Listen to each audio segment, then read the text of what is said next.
రాజకీయాల్లోకి కొత్త తరం నాయకులు రావాలన్నారు జనసేన అధినేత పవన్ కళ్యాణ్. కొత్త తరం నేతలు వస్తే జనసేన ఆహ్వానిస్తుందని చెప్పారు. ప్రస్తుతం డబ్బు లేకుండా రాజకీయం చేయడం సాధ్యం కాదన్నారు. ఎన్నికల్లో డబ్బు ఖర్చు పెట్టాల్సిందేనని చెప్పారు. అటు ఏపీలో పొత్తుల విషయంలో జాతీయ నేతలతో అనేక తిట్లు తిన్నారని అన్నారు. రాష్ట్ర సంక్షేమం కోసమే తిట్లు తిన్నారని, స్వార్థం కోసం కాదని చెప్పారు.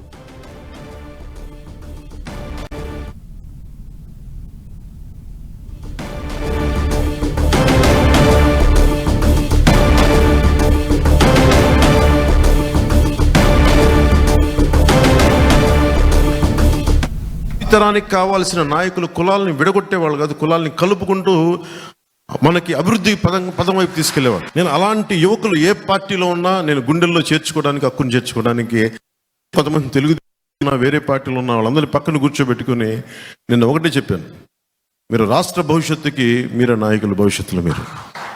అలాగే మన పశ్చిమ గోదావరి జిల్లాలో కానీ అన్ని జిల్లాల్లో కూడా కొత్త నాయకత్వం రావాలి. జీరో బడ్జెట్, డబ్బులు లేకుండా రాజకీయం చేయాలని నేను ఏ రోజున చెప్పలేదు.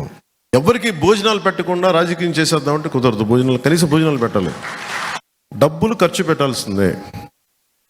ఓట్లు కొనాలా లేదా అనేది నేను చెప్పను. ఇప్పుడు ఇది కనీసం 2029 ఆ తర్వాత ఎన్నికలు కానీ ఇంకొక 10 years తర్వాత అయినా సరే అసలు ఓట్లతోటి, డబ్బులతోటి ఓట్లు కొనాల్సిన అవసరం లేని రాజకీయం రావాలి. అప్పుడు నిజమైన అభివృద్ధి ఉంటుంది.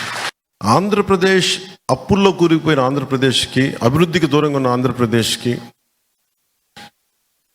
ఇది ఈ క్రిమినాలిటీ పెరిగిపోయిన ఆంధ్రప్రదేశ్ని రక్షించుకోవాల్సిన అవసరం ఉంది. అందుకని అందరం కలిసి ఓట్లు చెల్లకుండా ఉండాలని చెప్పిన ప్రతిపాదనకి ఎంత నలిగిపోయానో నా ఒకడికి తెలుసు.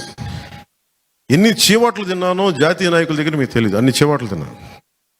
నేను ఒకటే 2 చేతులు పెట్టాను, సార్ మా రాష్ట్రం సార్ ప్లీజ్ సార్ ప్లీజ్, ఇంతే. దండం పెట్టి ఈ రోజు జరిగింది. నేను ఎప్పుడు జనసేన పార్టీ ప్రయోజనాలు ఆలోచించలా, ఆంధ్రప్రదేశ్ ప్రజల ప్రయోజనాలు, తెలుగు ప్రజల ఐక్యత ఆలోచించాను.